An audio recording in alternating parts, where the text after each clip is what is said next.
Nagkahiwalay man, nananatili raw magkaibigan ang dating magkasintahan na sina Teresita Sen Marquez at Mark Heras. Ang now single na actress, beauty queen, career at charity muna raw ang focus. Panoorin natin to.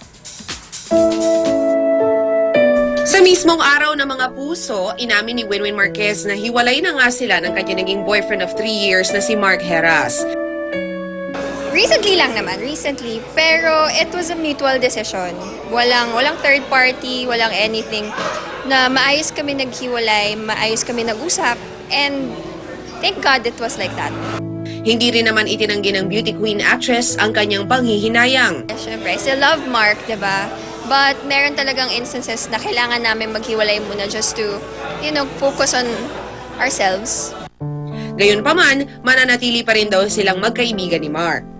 We started as friends and hindi naman siguro mawawala yun.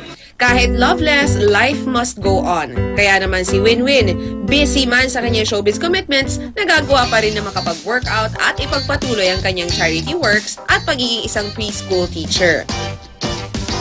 Bukod sa pagiging isang actress at beauty queen, isa ring dancer si Winwin.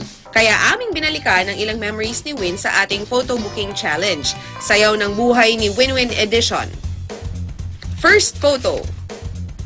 Yan, siguro naalala ko when I was... Kasi nag-class din ako when I was younger. I was doing jazz classes. So, nung nag-jazz class ako, parang feeling ko yun lang yung mundo ko na kailangan ko lang mag-aral ng sayaw and all. So, dahil dyan, nagawa ko yung ganyang forma and all.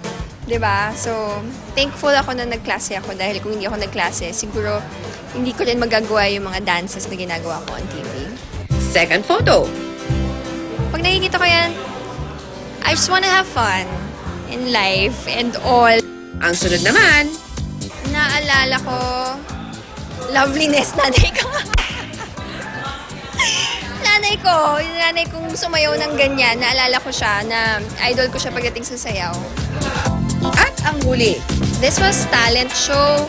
Again, every time I dance, siguro naalala ko dyan yung mga fun times naman. If merong hardship sa Miss World, siguro pag nakita ko to, yan yung merong counterpart na masaya dahil parang sisters ko yung mga Miss World candidates.